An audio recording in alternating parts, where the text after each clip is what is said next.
Good morning student. आज हम लोग बात करेंगे T and T M waves in circular wave guide. आप लोगों को याद होगा इसके पहले T and T A waves in rectangular wave guide और रेक्टेंगुलर कोऑर्डिनेट सिस्टम में मैक्सवेल्स के इक्वेशंस को हम लोग डिराइव किए थे। तो यहाँ पर हम लोग को सिलेंड्रिकल कोऑर्डिनेट सिस्टम का यूज हम लोग को करना पड़ेगा। तो सिलिंड्रिकल कोऑर्डिनेट में मैक्सवेल्स के इक्वेशन को डिराइव हम लोग नहीं करें, जस्ट उसका फॉर्म को हम लोग लिख रहे हैं। आप लोगों को थोड़ा इसको याद रखना पड़ेगा, थोड़ा प्रैक्टिस करना पड़ेगा।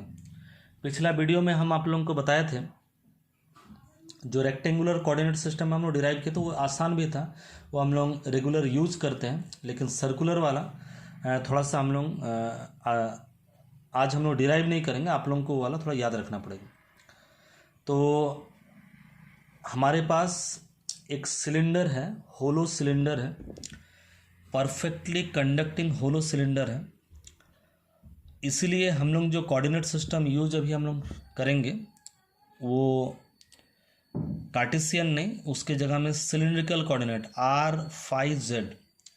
अगर स्फेरिकल सिस्टम होता तो r थीटा फाई होता, और कार्टेशियन कोऑर्डिनेट में हम लोग एक्स वाई जेड का इस्तेमाल कर रहे थे। यहाँ पर आर फाई और जेड का इस्तेमाल हम लोग को करना पड़ा। एक सिलेंडर है, अगर क्रॉस सेक्शन अगर सर्कुलर होगा, एक सिलेंडर का आप लोग जानते हैं सिलेंडर का जो मुंह होता है उसका क्रॉस सेक्शन जो है वो सर्कुलर होता है। तो इसीलिए सर्कुलर कोऑर्डिनेट सिस्टम जो है आर फाई, और सिलिंड्रिकल कोऑर्डिनेट सिस्टम हमारा होगा आर फाई और जेड हाइट के लिए। तो मैक्सवेल्स का जो इक्वेशन है उसको कन्वर्ट करना पड़ेगा हम लोग को सिलिंड्रिकल कोऑर्डिनेट सिस्टम में। तो सिलिंड्रिकल कोऑर्डिनेट सिस्टम में हम लोग नॉन कंडक्टिंग रीजन ले रहे हैं, मीन्स वो जो सिलेंडर के अंदर में तो हम लोग एयर फील्ड करते हैं, नॉन कंडक्टिंग है। तो variation of field component in Z direction, ये अगर हमारा उसका मुंह है सर्कुलर मुंह, इस ढंग से अगर हम लोग ले जाएंगे तो ये डायरेक्शन होगा हमारा जेड डायरेक्शन। तो जेड डायरेक्शन को जो प्रोपागेशन के लिए हम लोग को एक फैक्टर इस्तेमाल करना पड़ेगा, e to the power minus gamma Z. Gamma है आप लोग जानते हैं प्रोपागेशन कांस्टेंट। तो मैक्सवेल्स इक्वेशन जैसे हम लोग रेक्टेंगुलर में हम लोग मैक्सवेल्स इक्वेशन हम लोग लिए थे इक्वेशन 1। अब सिलिंड्रिकल में जो मैक्सवेल्स इक्वेशन जो होगा हमारा वो इस फॉर्म में होगा। ये थोड़ा सा आप लोग प्रैक्टिस कर लीजिएगा। इसको हम लोग डिराइव नहीं कर रहे हैं क्योंकि डिराइव करने से अभी बहुत ज़्यादा लंबा हो जाएगा, ये एक अलग टॉपिक ही हो जाएगा। जो Maxwell's equation in terms of cylindrical coordinate अलग टॉपिक ही हो जाएगा। तो ये थोड़ा सा प्रैक्टिस की बात है। इसके बाद हम लोग देखते हैं, जैसे हम लोग सिलिंड्रिकल सिस्टम में भी हम लोग किए थे, ये जो इक्वेशन 1 को अगर हम लोग सॉल्व करते कंबाइन करते हैं तो इस ढंग से वैल्यू हमारा आ जाएगा।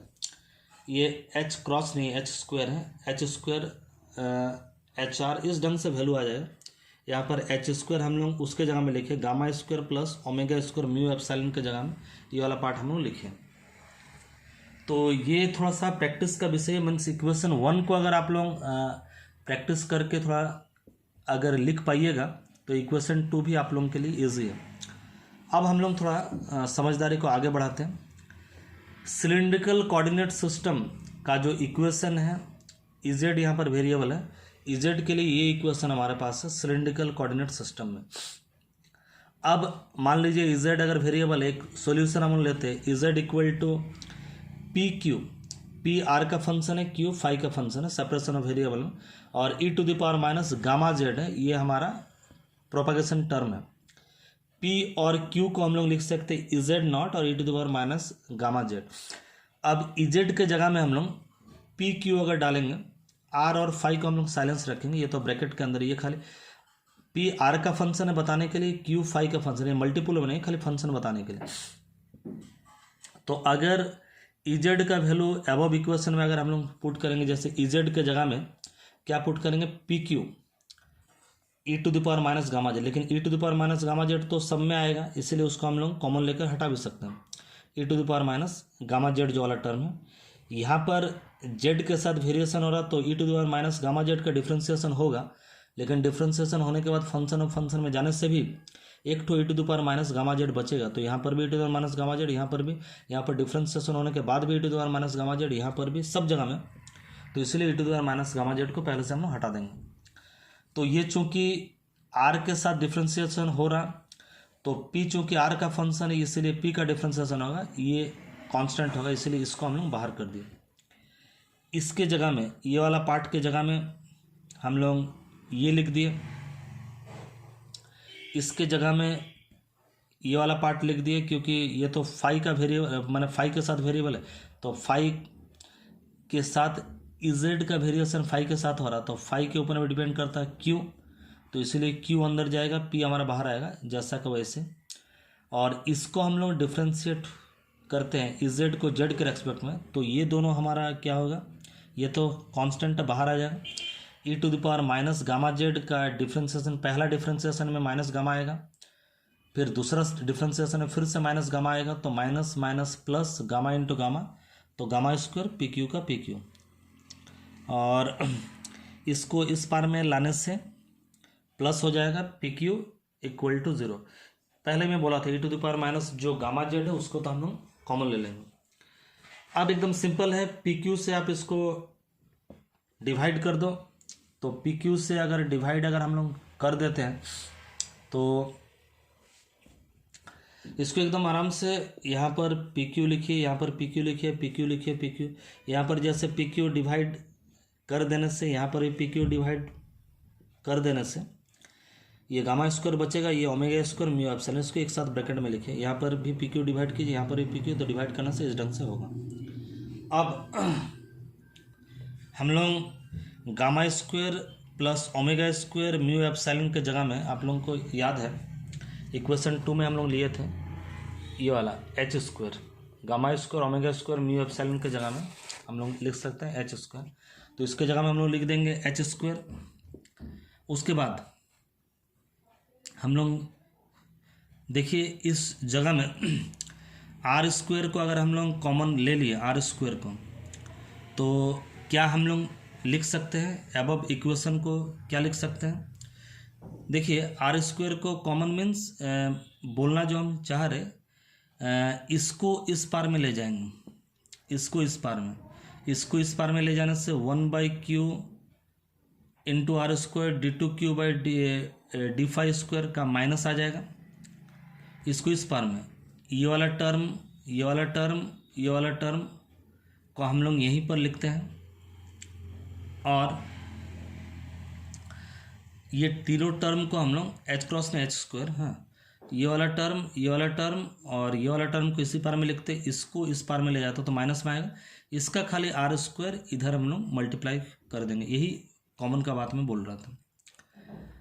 तो ये जो टर्म है इसको हम लोग एन स्क्वायर लिख रहे हैं, और ये जो टर्म है इसको भी, ये चूँकि सेपरेशन ऑफ वेरिएबल में अगर हम लोग बात करते हैं तो ये और ये दोनों, ये हमारा डिपेंड कर रहा फाई के ऊपर, और इधर का जो चीज़ डिपेंड कर रहा आर के ऊपर, तो फाई अलग है आर अलग है, तो दो अलग अलग इक्वेशन हम लोग लिखे हैं, मीन्स फाई को हम लोग सेपरेट कर दे, इधर में जो भी टर्म है वो डिपेंड कर रहा आर के ऊपर, और इधर में जो टर्म है वो डिपेंड कर रहा फाई के ऊपर, तो ये भी हम लोग का कुछ एक चीज़ के बराबर है, चूँकि ये तो इसका बराबर है और ये फाई के ऊपर डिपेंड नहीं कर रहा है, ये आर के ऊपर डिपेंड नहीं कर रहा है, ये दोनों एक दूसरे का इंडिपेंडेंट है, इसका मतलब ये भी कुछ कांस्टेंट के बराबर होगा, ये भी कुछ कांस्टेंट के बराबर होगा।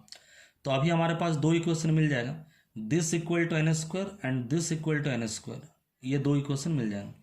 एन हमारा एक कांस्टेंट है, तो इसको अगर एक साथ ले लेंगे इसको, तो हमारा क्या इक्वेशन बनेगा, बनेगा इस ढंग का इक्वेशन, वो जो लास्ट टू पार्ट को अगर लेंगे तो ये इक्वेशन बनेगा। तो ये तो एक सेकंड ऑर्डर डिफरेंशियल इक्वेशन है जिसका जो सॉल्यूशन हम लोग इस फॉर्म में हम लोग लेते हैं, ए एन बी एन, ये है कांस्टेंट, nth टर्म में हम लोग ले रहे हैं q इक्वल टू, ये तो q में वेरिएबल, इस टाइप का सॉल्यूशन हो सकता है। और जो पहला और आखिरी पार्ट को अगर हम लोग इक्वेट करेंगे, ये भी तो इसके बराबर है, तो पहला और आखिरी पार्ट को अगर इक्वेट हम लोग करेंगे, पहले हम लोग इसको और इसको इक्वेट किए तो हमको कुछ मिल गया, अब इसको और इसको हमको इक्वेट करना पड़ेगा। तो इसके लिए थोड़ा सा हम लोग को अरेंज करना पड़ेगा। तो किस ढंग से अरेंज करेंगे हम लोग, एक स्टेप थोड़ा लिख लेना पड़ेगा, आप लोग उसको लिख लीजिएगा। उसको थोड़ा सा अरेंज करने से, कॉपी में थोड़ा सा खाली लिख लेने से ये आप लोगों को बन जाएगा। अब इसी को डिवाइड करना पड़ेगा बाई एच स्क्वायर। इसको अगर एच स्क्वायर से डिवाइड अगर हम लोग करते हैं तो यहाँ पर हमको 1/h², इसको अंदर ले आ सकते हैं। यहाँ पर भी अगर हम लोग एच स्क्वायर को डिवाइड करेंगे तो एच स्क्वायर, एक ठो एच यहाँ रख देंगे, एक ठो एच यहाँ रख देंगे। एच स्क्वायर को यहाँ से डिवाइड करेंगे तो एच स्क्वायर 1 बन जाएगा। यहाँ पर हमको एच स्क्वायर बन जाएगा पी। तो ये आप लोगों को याद होगा, ये आप लोग ग्रेजुएशन लेवल में मैथमेटिकल फिजिक्स में पढ़े थे। ये एक फॉर्म है बेसल्स इक्वेशन का इन टर्म ऑफ, यहाँ पर जो रहता था उसी के टर्म में, इन टर्म ऑफ, अगर यहाँ पर बहुत समय में हम लोग का आर रहता तो इन टर्म ऑफ आर, आज हम लोग का आर नहीं आर एच है, in term of R H. तो हम लोग बेसल्स का जो इक्वेशन हम लोग को मिल गया in term of R H, तो हम लोग खाली फाइनाइट सॉल्यूशन इसका हम लोग खोजेंगे। तो पी आर एच बराबर J N R H, J N क्या है हमारा बेसल्स फंक्शन है। तो अब हम लोग का जो सॉल्यूशन जो हम लोग को जो मिलेगा, ई जेड नॉट जो सॉल्यूशन होगा, ई जेड नॉट जो हम लोग इक्वेशन लिए थे, इसका पहले जो इक्वेशन लिए थे जिसमें दो पार्ट था, एक पार्ट था हमारा ई जेड नॉट, आप लोगों को याद होगा ई जेड नॉट वाला जो पार्ट था, इसमें क्या था, पी था क्यू था। तो पी का जो सॉल्यूशन हम लोगों को मिला है, पी का वो मिला है ये वाला बेसल्स से, और क्यू का जो सॉल्यूशन मिला है ये वाला, ये मिला है। तो E Z equal to P into Q था, तो इजेड इक्वल टू ये पी है और ये क्यू है। तो ये हमारा इलेक्ट्रिक वाला का जेड डायरेक्शन में हम लोग को मिल गया सॉल्यूशन। मैग्नेटिक वाला का भी जेड डायरेक्शन में इस तरह का ही सॉल्यूशन होना चाहिए, खाली कांस्टेंट हम लोग अलग ले रहे हैं। ए एन अगर है तो यहाँ पर सी एन है, बी एन अगर है तो डी एन है। लेकिन इसके साथ ये जो जेड डायरेक्शन में इलेक्ट्रिक वाला कंपोनेंट प्रोपागेट कर रहा, मीन्स ये एम्पलीट्यूड है, ये मैग्नेटिक वाला एम्पलीट्यूड है, लेकिन प्रोपागेट कर रहा है, इसको भी तो एक तो propagation constant E to the power minus gamma Z इसके साथ मल्टीप्लाई करना पड़ेगा। तो ये इक्वेशन हमारा 3-4 जो है ये एम्पलीट्यूड को बता रहा है, लेकिन प्रोपागेट कर रहा है इलेक्ट्रिक और मैग्नेटिक वाला, इसको हमको दर्शाने के लिए थोड़ा सा इक्वेशन को खाली बदल देना पड़ेगा। ये फैक्टर के साथ e to the power minus gamma z, ये टर्म भी हम लोग दे सकते हैं, e to the power j omega t minus gamma z. तो हम लोग ई जेड के लिए ये चीज़ लिखे थे, e to the power minus j omega t gamma z, ये भी लिख सकते हैं, या तो जे को कॉमन लेके ओमेगा टी, और यहाँ पर हम लोग बीटा जेड लिख सकते हैं। क्योंकि अगर हम लोग जे लिखेंगे तो यहाँ पर जो गामा था, गामा के साथ तो जे नहीं है, तो जे अगर हम लोग कॉमन लेंगे तो यहाँ पर जे को डिवाइड करना पड़ेगा, तो गामा बाई जे, उसके जगह हमें बीटा माने, तो j omega t minus beta z. तो ये हमारा है जो इलेक्ट्रिक वेक्टर और मैग्नेटिक वेक्टर सिलिंड्रिकल ट्यूब से कैसे प्रोपागेट कर रहा है। इसके बाद हम लोग और भी थोड़ा आगे हम लोग बढ़ सकते हैं, जो amplitude of A N and B N, ये हम लोग डिटरमाइन कर सकते हैं, orientation of field in the guide. और अगर हमारा सर्कुलर गाइड अगर रहेगा सर्कुलर, तो उस समय हम लोग का जो फाई है, फाई तो अलग एंगल नहीं होगा, सर्कुलर में फाई हमारा 0 हो जाएगा एक्सिस में, तो इसीलिए a n b n equal to हमारा 0 हो जाएगा, सॉरी ए एन और बी एन इक्वल टू 0। तो हम लोग यहाँ पर बी एन को अगर 0 मानेंगे तो ऊपर में बी एन को अगर 0 मानेंगे तो नीचे में हम लोग को डी एन को 0 मानना पड़ेगा। तो इस ढंग का सर्कुलर केस में, सर्कुलर गाइड के केस में यही इक्वेशन हमारा इस ढंग से हमारा कन्वर्ट हो जाएगा। तो ये एक तो फिगर में क्रॉस सेक्शन को दिखाया गया। अगर एक्सिस में हम लोग ले रहे, एक्सिस में माने यहाँ पर जेड डायरेक्शन में प्रोपागेट कर रहा है, एक्सिस में अगर ले रहे तो ये फाई एंगल कोई भी एक्सिस में जब लेंगे ये फाई हमारा क्या हो जाएगा ना, 0 हो जाएगा। तो उस केस में और सर्कुलर वेब गाइड में एक्सिस में अगर लेंगे तो इक्वेशन इस ढंग से हमारा मॉडिफाइड होकर के बन जाएगा। तो आज हम लोग बात किए जो अगर हमारा सिलिंड्रिकल ट्यूब है वेवगाइड अगर सिलेंड्रिकल है तो ई और जेड का ई और एच का इलेक्ट्रिक और मैग्नेटिक जो वेक्टर है उसका फील्ड इक्वेशन कैसा बनेगा। तो आज के लिए इतना ही।